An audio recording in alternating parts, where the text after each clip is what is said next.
মহান রব্বুল আলামিন দরবারে জানাই যিনি আমাদেরকে পবিত্র জুমার দিন তাহার ঘরে আসার মতো বসার মতো তৌফিক দান করেছেন, সালাত পড়ার মতো সময় ধৈর্য আল্লাহ আমাদেরকে দান করেছেন, এই জন্য শুকর আদায় করে আলহামদুলিল্লাহ। আজকে পবিত্র জুমার দিন আল্লাহ সুবহানাহু ওয়া তাআলা সপ্তাহের ভিতরে এটাকে বলা হয়, আবার ঈদের দিনও বলা হয় ইয়ামুল ঈদ, ইয়ামুল জুমআ। সপ্তাহের ভিতরে 6 দিনের ভিতরে 7 দিন এক সপ্তাহ, 7 দিনের ভিতরে শুক্রবারের দিন জুমার দিন হচ্ছে সম্মানিত মহিমান্বিত একটি দিন, সেটা ইয়ামুল জুমআ। আল্লাহ সুবহানাহু ওয়া তাআলা আমাদেরকে এই সপ্তাহের ভিতরে একটি দিন দিয়েছেন, মাসের ভিতরে একটি মাস দিয়েছেন, রাতের ভিতরে একটি রাত দিয়েছেন, দিনের ভিতরে একটি দিন দিয়েছেন, বিশেষ বিশেষ দিন দিয়েছেন। জানো, বান্দা ক্ষমার মতো একটি বিশেষ দিনে যাইয়া বান্দাদের আমার কাছে ক্ষমা চায়, ওই বিশেষ দিনে আমি আল্লাহ আমার বান্দাদেরকে মাফ করে দেওয়ার প্রতিশ্রুতি দিয়েছি। যেমন আরাফার দিনে আল্লাহ রাব্বুল আলামিন মাফ করে দেন, বিগত 1 বছর 2 বছরের গুনাহ মাফ করে দেন। আরাফার দিনে যে ব্যক্তি রোজা রাখে বিগত 2 বছরের গুনাহ আল্লাহ মাফ করে দেন আরাফার দিনে। সারা মাসের ভিতরে একটি মাস আসছে, সেটা হচ্ছে সম্মানিত একটি মহিমান্বিত একটি দিন, সেটা হলো রমাদানুল মুবারক, রমাদান মাস। এটা সারা মাসের ভিতরে উত্তম মাস, ঠিক না? সেটা হলো রমাদানের মাস। রাতের ভিতরে সবচাইতে একটি রাত আছে শবে কদরের রাত। শবে কদরের রাত রাতের ভিতরে শ্রেষ্ঠ, রাতের ভিতরে শ্রেষ্ঠ হচ্ছিল শবে কদরের রাত। তো বছরের ভিতরে পাইলাম, মাসের ভিতরে পাইলাম, তো আমাদের ভিতরে এখন সপ্তাহের ভিতরে দিনের ভিতরে হলো আরাফার দিন। সপ্তাহের ভিতরে একটি দিন হচ্ছে সবচাইতে উত্তম দিন, সেটা হলো জুমার দিন।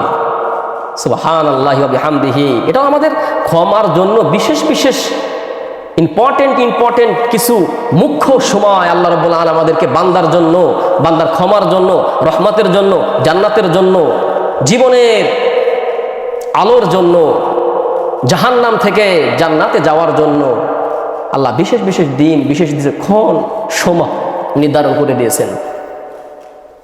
অনেক গুনাহ হয়ে যায় সপ্তাহের ভিতরে। এই জুমার দিন আসবে, দীর্ঘ সময় আলোচনা শুনবে, খুতবা শুনবে, মনটা নরম হয়ে যাবে, মাফ চাবে আল্লাহর কাছে। সপ্তাহের ভিতরে তার জলসা হয় না, সভা হয় না, এরকম মজলিস হয় না, হলেও মানুষ এমনিতে আসে না। যদি আবার কিছু তুবারকের ব্যবস্থা করা হয় ইনশাআল্লাহুল আজিজ আসে।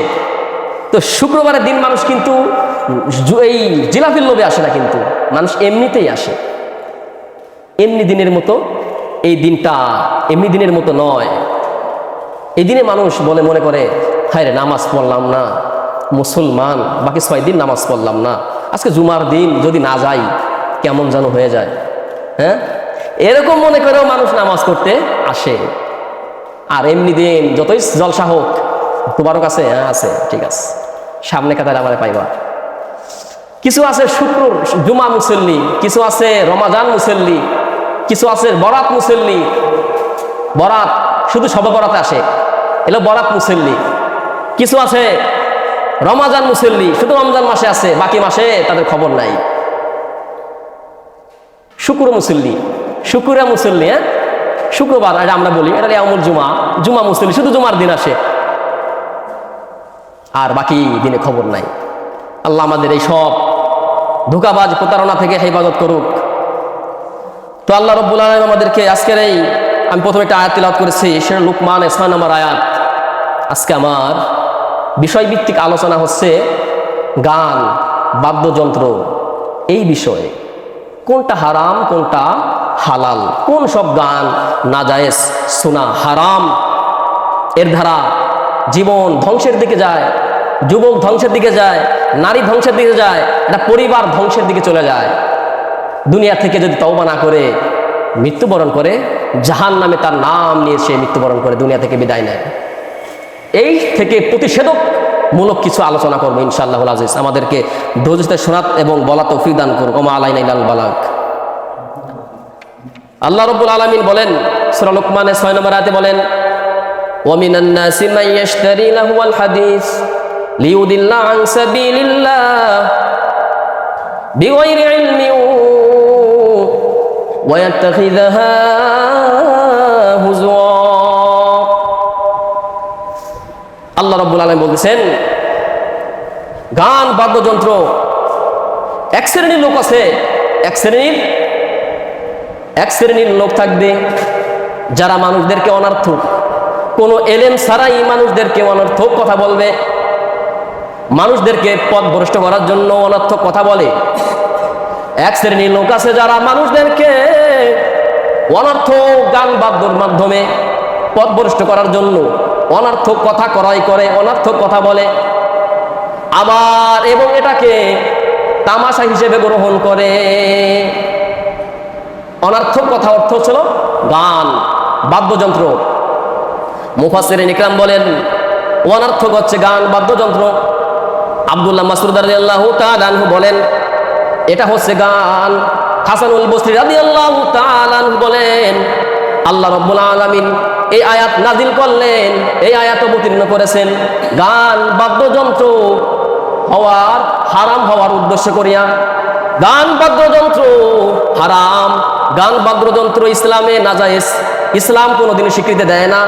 বাদ্যযন্ত্র হারাম, গান হারাম। এই সম্পর্কে আল্লাহ রাব্বুল আলামিন এই আয়াত অবতীর্ণ করছেন, ওয়ামিনান নাসি মান ইয়াশতারি লাহুল হাদিস লিইউদিল্লা আন সাবিলিল্লাহি বিগাইরি ইলমিন ওয়া ইয়াত্তাখিযাহা হুজওয়া। আছে না নাই কিছু মানুষ অনর্থক কথা বলে। অনর্থক হলো গান বাদ্যযন্ত্র, অনর্থক যে গানের ভিতরে কোনো আল্লাহ রাব্বুল আলামিন একত্ববাদ নাই, তাওহীদ নাই, রসুলের ভালোবাসা নাই, রসুলের জীবন নাই, কোনো দোয়া নাই, গানের ভিতরে কোনো ভালো কথা নাই, ওই গানের ভিতরে শুধু দুশ্চরিত্রা যৌনামূলক কথাবার্তা সম্মিলিত। এইসব শোনা হারাম, বাদ্যযন্ত্র হারাম। কিছু মানুষ আছে আল্লাহ রাসূলের জীবনী বলে গান গায়, বাদ্যর সাথে সাথে গান মিলায়, এই গান শোনা হারাম। যদি আমি কোরআন তেলাওয়াত করি আর এই কোরআনের সাথে সাথে যদি আমি বাদ্যর ব্যবস্থা করি, কোরআন হয়ে যাবে শোনা হারাম। কোরআন শোনাও হারাম। যদি কেউ মনে করে যে না না কোরআন তো সুন্দর কথা, প্রতি হরফে 10 টাকা করে বলা হয়, আলিফ লাম মিম 3টা হরফ বলছি আমি, প্রতি হরফে হরফে 10 রেখে। এখন এই হরফের সাথে যদি আমি বাদ্যযন্ত্রের ব্যবস্থা করি কত সুন্দর শোনা যাবে, ভালো শোনা যাবে না?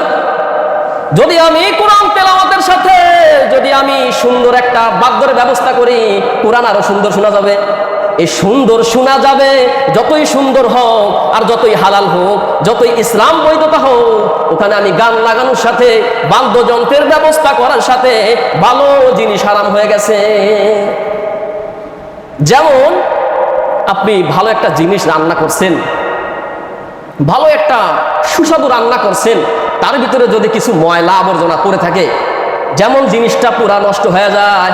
আপনার এত দামি দামি জিনিস, এত দামি দামি জিনিস আপনি দিয়ে রান্না করছেন, কত সুন্দর সুস্বাদু ব্যবস্থা করছেন, যেমন ওই ময়লা পড়ার কারণে সব নষ্ট হয়ে গেছে। যেমন হালাল জিনিস একটু হারামের কারণে সব নষ্ট হয়ে গেছে। যতই ভালো কথা হোক, যতই সুন্দর কথা হোক, হারাম, বাদ্যযন্ত্র হারাম। ইসলামে আমাদের কিছু মুসলমান এইসব গান বাদ্যযন্ত্র বলে, আবার বিসমিল্লাহির রহমানির রহিম বলে শুরু করে, ইন্না লিল্লাহি ওয়া ইন্না ইলাইহি রাজিউন। গান আবার বিসমিল্লাহ বলে, কয় আল্লাহর নামে শুরু করছি, এটা দেয় তবলা বাজায়। আবার বলে নাহমাদুহু ওয়া নুসাল্লি আলা রাসূলিল কারীম। আল্লামা মমতাজ, আল্লামা মমতাজ, হ্যাঁ উনি গান গায়। আবার কি বলে, আবার খুতবা পড়ে, খুতবা পাঠ করে, ইন্না লিল্লাহ। আবার এই সব বড় বড় শিল্পী মানুষ আনে, টাকা দিয়ে করাই করে, 1 লাখ 2 লাখ টাকা দিয়া সমাজে টাকা উঠায়, খাওয়ার ব্যবস্থা করে, খানা পিনার বড় আয়োজন। মৌলানা হচ্ছে মমতাজ, একটা গান গাবে, 1 লাখ 2 লাখ টাকা, জনতা হাইরে বাহা দিচ্ছে, টাকা দিচ্ছে। কে কত দিতে পারে, কে কত দান করতে পারে, ওই গানের ময়দানে কে কত দান করতে পারে, আর মমতাজ বাহা দিবে, অমুক ভাই দিছে 10,000 টাকা, কত সুন্দর। আপনার দেন না কেন? মমতাজ রাগ হয়ে গেলে ব্যাপারটা কেড়ে ময়ে যায়। মমতাজ আবার আনছি আমরা টাকা দিয়ে, তার চোখে যদি আমি নিচু হয়ে যাই কেমন অবস্থা হয়ে যায়। আল্লাহু আকবার। এরা আবার বলে কি হাদিস দেয়, কোথাও পাই নেই গান বাদ্য হারাম। যারা গান বাদ্য গেয়ে বেড়ায়, যারা বাউল, যারা কণ্ঠশিল্পী, তারপর যারা এই যে শরিয়াত মারুফতে গান গায়, বিভিন্ন জায়গায় যায় গাজির গান, পালা গান, বিভিন্ন গান আছে না, এসব গান গায়। তারা আবার বলে কি, মুসলমান টাক্কা মুল্লা, কোথায় পাইছো বাদ্যযন্ত্র হারাম? আমি বলবো কি সূরা লুকমানের 6 নম্বর আয়াত তোমার চোখে পড়ে না মুসলমান? ওয়ামিনান নাসি মা ইয়াশতারি লাহুল হাদিস লিউদিল আন সাবিলিল্লাহ বিগৈরি ইলমিন ওয়া ইয়াত্তাখিযুহা হুজওয়া। এ তোমার চোখে পড়ে না মুসলমান? তুমি আবার বলো বাদ্যযন্ত্র কোথায় হারাম? আল্লাহ রাব্বুল আলামিন নবীর মাধ্যমে জানায় দেন, নবী বলেন লা ইয়াকুনুন্না মিন উম্মতি আকওয়ামু ইস্তাহিল্লুনাল হিরাজিনা ওয়াল হারিরা ওয়াল খামরা ওয়াল মাযিফ। আল্লাহ রাব্বুল আলামিন, আল্লাহ রাসূল সাল্লাল্লাহু আলাইহি ওয়াসাল্লাম, সহিহুল বুখারীর বর্ণনা, আল্লাহ রাসূল বলেন আমার কত উম্মত আসবে, আমার কত উম্মত আসবে যারা বাদ্যযন্ত্র গান এইগুলাকে হালাল মনে করবে, এগুলার হালাল মনে করে শুনবে, বাদ্যযন্ত্র তারা হালাল মনে করবে, জিনা ব্যভিচার হালাল মনে করবে, মদ পান করা, নিশাদ্রব্য এগুলা পান করা, সেবন করাকে হালাল মনে করবে, রেশমি কাপড়, পাতলা রেশমি কাপড় এইগুলাকে তারা জায়েজ মনে করবে। পুরুষের জন্য পাতলা কাপড় আর নারীর জন্য রেশমি কাপড়, উভয়ের জন্যই এটা নাজায়েজ, হারাম। পাতলা কাপড়, শরীর দেখা যায়, আসলে এরকম কাপড় শরীর সব দেখা যায়, যা অঙ্গ প্রত্যঙ্গ, নারী এমন ড্রেস করছে, এমন পাতলার পাতলা, দূর থেকেও এর আয়নার মতো পরিষ্কার দেখা যায়, তার বডি কতটুকু মোটা, কতটুকু চিকন, সব আয়নার মতো চকচকা। এটা আমার আপনার বোন, আমার আপনার মেয়ে, আমার আপনার স্ত্রী, একে আর কেউ